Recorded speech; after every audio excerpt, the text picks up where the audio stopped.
Hello, heroines. Alex again for our second interview today. I'm so very excited to bring to you Melody. Long Melody and I have known each other for, I don't know, 3, 4 years or so, Yeah, something like that.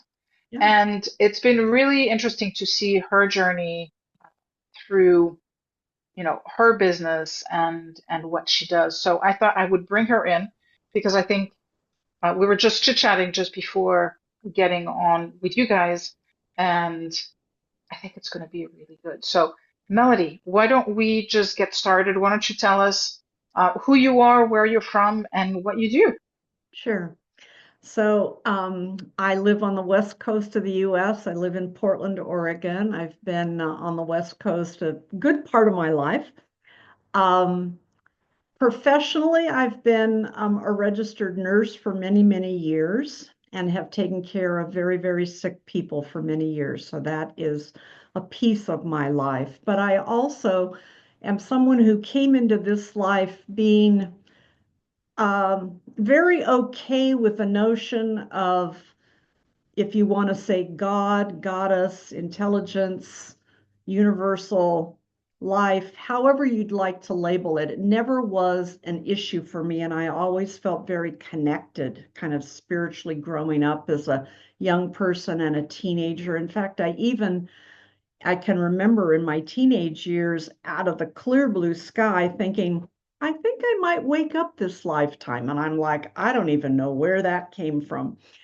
And, life came, a couple of divorces came. I was in my late 30s, early 40s, had two very young children, uh, was kind of the two by four on the side of the head to kind of rock my world. Um, And so I was a single mom for most of my adult life. My kids were a year and a half and 3.5 when I got divorced. And I'm very grateful their father stayed involved in their lives. He lives here locally. We still see each other, have holidays and spend times at baseball games for grandkids, et cetera now. But it was a very rough period of my life.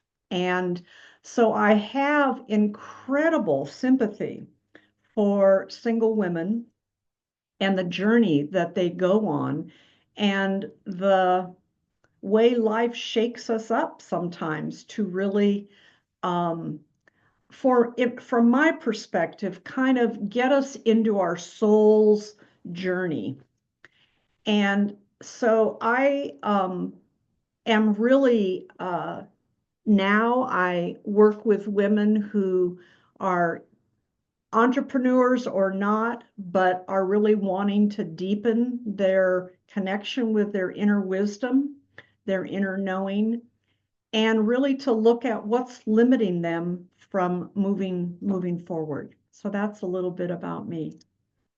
That's beautiful, beautiful work. I mean, to I, I think one of the things that I see in society today is um,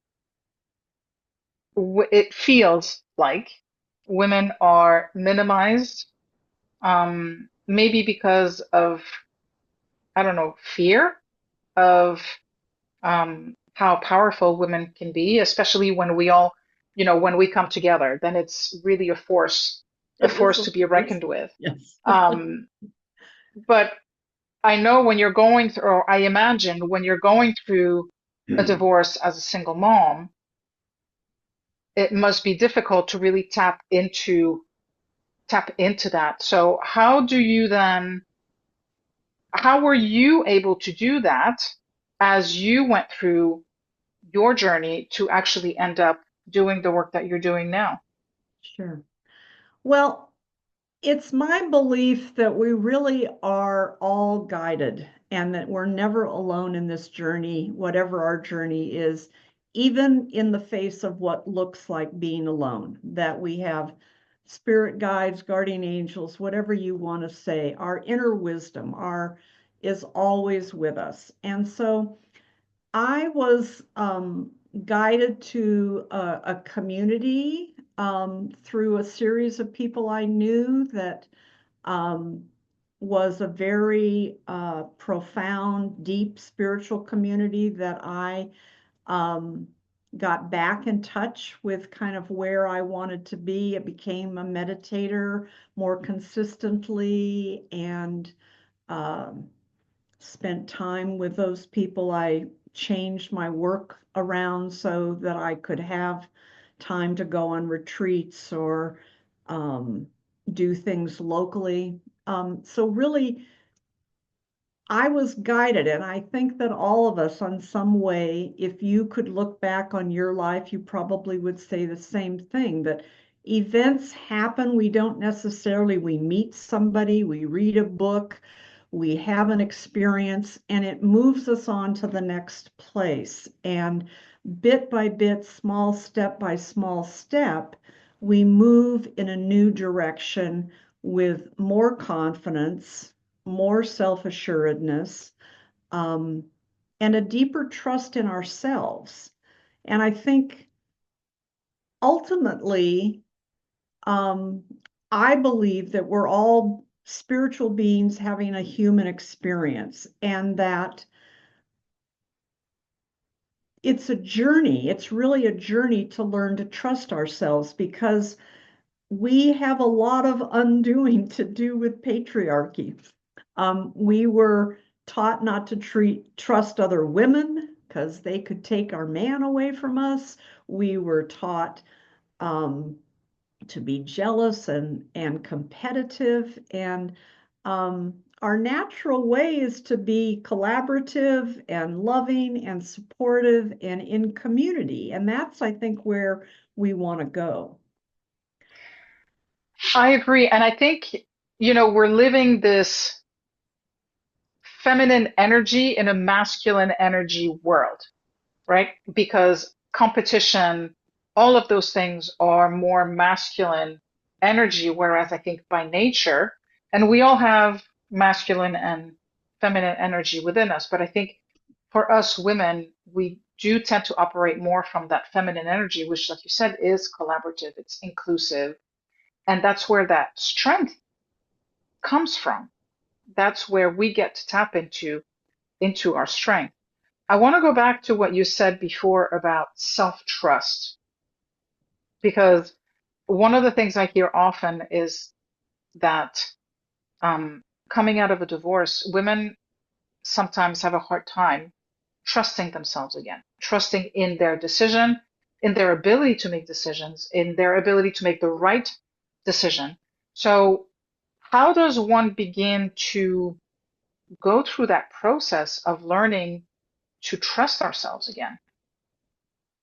Well, in the world in which I travel now, it's looking at what our limiting beliefs are. Like, very generally speaking, it takes us back to childhood, to something that happened for us in childhood that we then carried through different series of relationships or periods in our lives.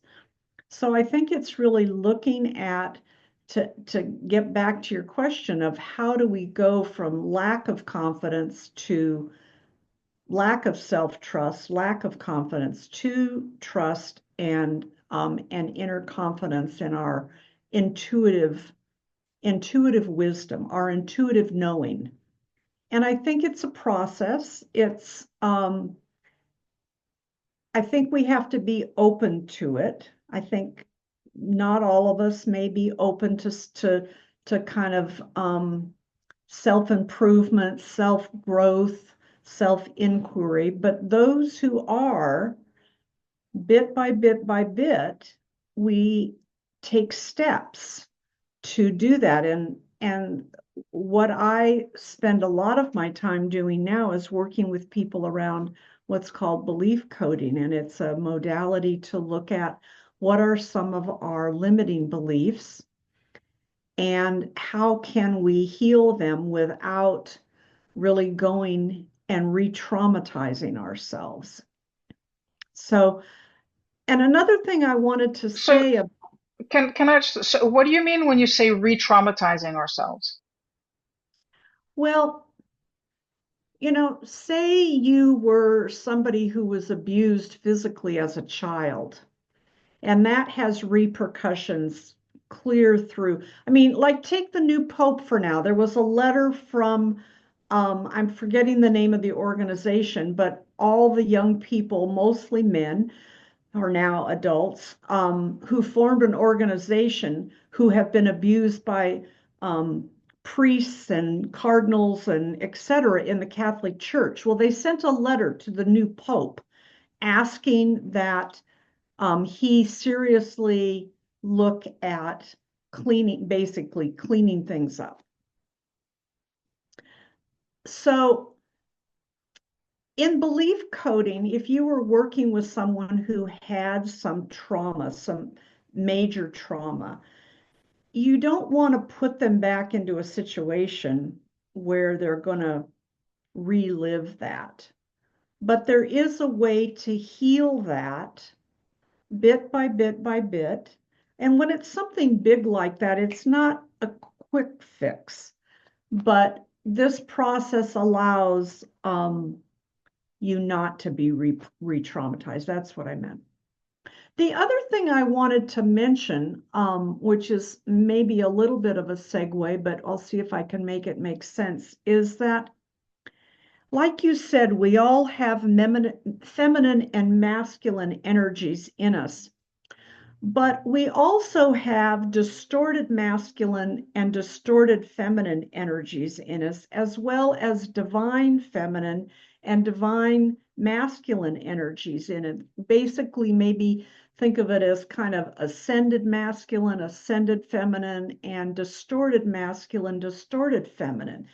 And what we know as masculine energy for thousands of years has been the distorted masculine energy, which feminine people in feminine bodies and people in masculine bodies have embodied.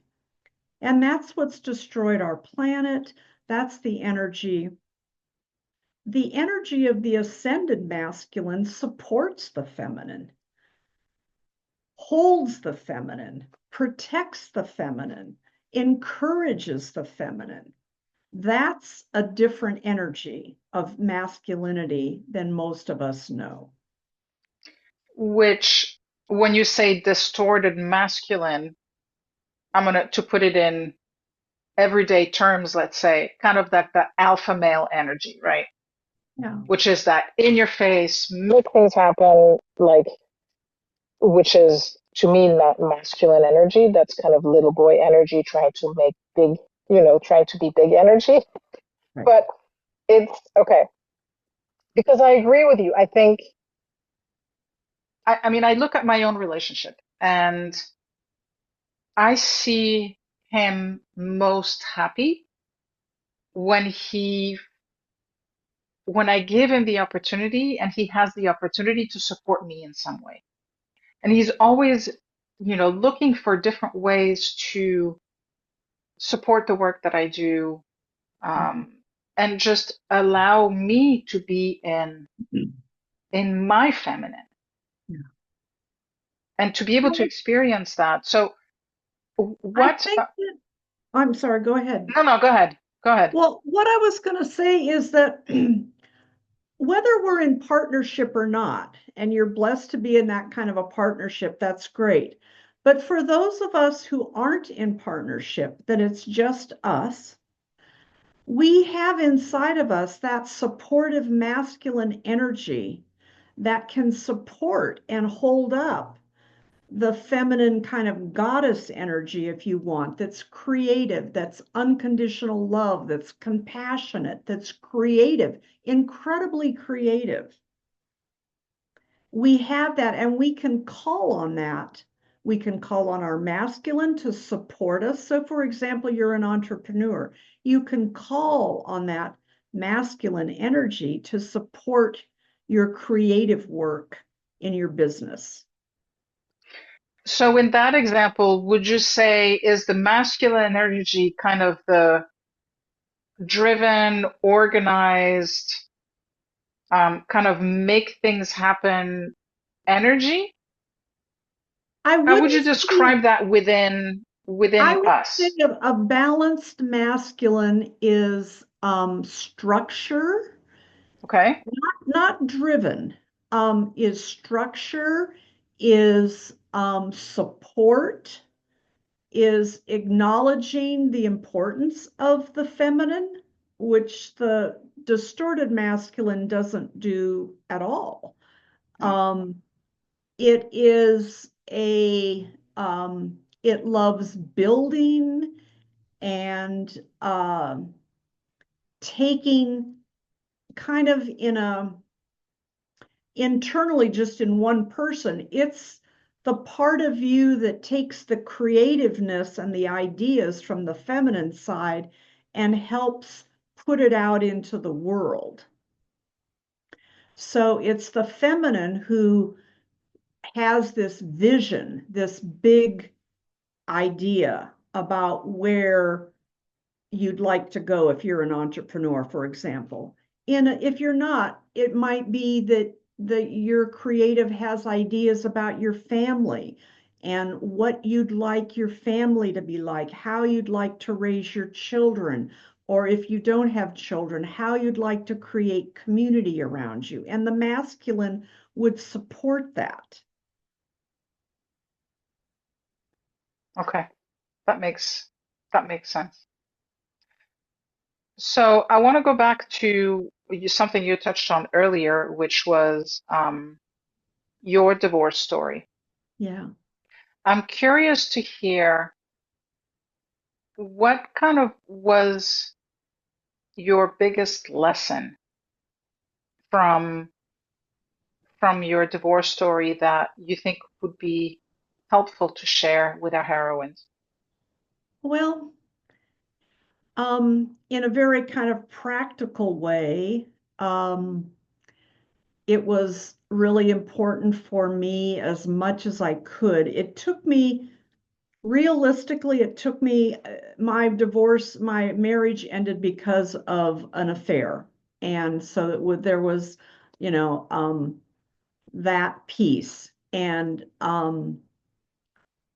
it took me about 5 years really to kind of get through my anger about that. But it was really important for me, not as much as I could. I'm sure I could have done better, but as much as I could to not involve the kids in that. And they were pretty little when all of this happened. Um, so that was a big piece. Um, And I think we fairly succeeded in that fairly well because I would, for example, my son played baseball. And so we would be sitting, in the stands. We wouldn't necessarily sit together, but we'd be in the stands with all the other parents. And people would routinely say to us, Melody, I can't believe that you guys can interact with each other and you're civil with each other. And we were, we shared Christmases and Thanksgivings together and birthday parties and that kind of thing we did all the way along for the kids' purposes. So the kids then was the driving motivation behind you being able to be civil with each other.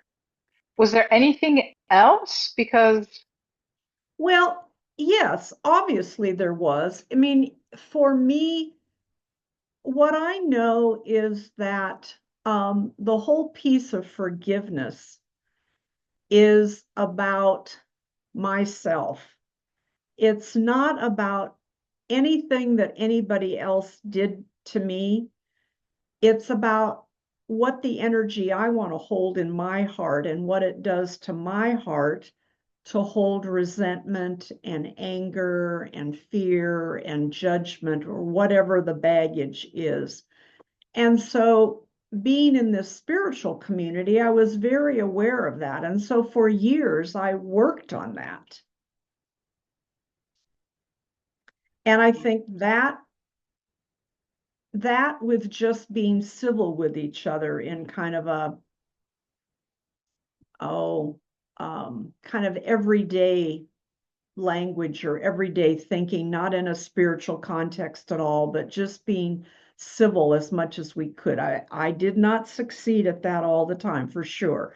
But I think he would say if you were to ask him that I did okay. You know, your story reminds me a lot of my parents because my parents divorced when I was 21, so fairly late in my life. And that was the one thing that they really made an effort with. And I would give my mom props, especially Mhm. because she really wanted to try to, as disruptive as the divorce was, to make it as least disruptive as possible for for the children. And I contrast that with my boyfriend's experience with his ex-partner, and it's Night and day, huh? close, night Yeah. and day, night and day. Um, and I want to honor you for that.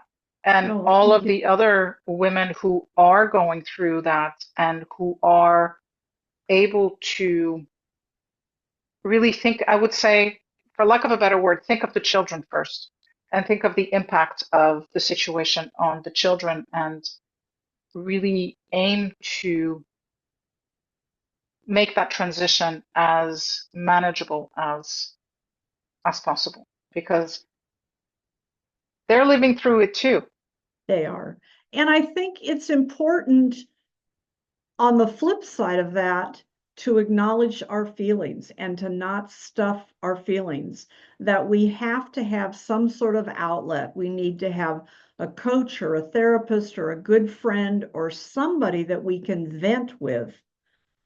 If nothing else, driving in the car down the freeway screaming or whatever, that we have a way to get out whatever's coming up, whether it's crying, whether it's anger, whether it's regret, whatever it is, because you don't want that in your body. You want to be able to move through that and heal that. Emotions get stuck. I mean, we know that now that our bodies energetically, things get stuck in us. And that becomes, I see it every day as working as a nurse in a hospital. Those become major illnesses that people have because 40 years ago they couldn't, their heart got broken and now they're got quadruple bypass and they never dealt with it 20, 30 years ago. Yeah, and on to add to that, I'm trying to look for my copy, but if you haven't if you haven't had a chance to read this, it's going to cover my face, but I think see, it won't do it. There you go. The body keeps the score. Yeah. And it's incredible. It's not a small book, but No, it's incredibly, like the information in here is really, really super cool. So, um, it's if so true. It's and so true. so if anybody's going through this right now and needs a bit of support, I think this is a great first place to look to really encourage you to like you said, Melody, even if you just go drive around your car and scream your head off, just to be able to release, To move things. Yeah. yeah, I, to I, keep things, I don't want to give the impression that it's the better thing to just have a stiff upper lip and be polite and kind. I want and would encourage people who, particularly women, are going through a divorce, is to feel your feelings, to honestly feel your feelings and know that there will come a time when you feel more balanced, when you feel more calm. It may not be right this moment, but it will come and life will get better and you will survive.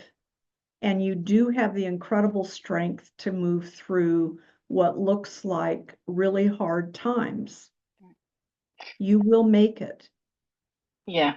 And the last thing I would add to that is the only way out of it is through it. It's through it. So Yeah. the Yeah. only way we are going to release those emotions is to allow ourselves to feel them. And the more we feel them, the more we take away that power. Yeah. And the more we're able to kind of let it go, so to speak. So, Melody, any final words of wisdom, anything we haven't touched on that you think is important Oh, to this was share? a great conversation. My heart goes out to any of the listeners who are in that kind of a place right now that's really tough. Um, know that you're not alone.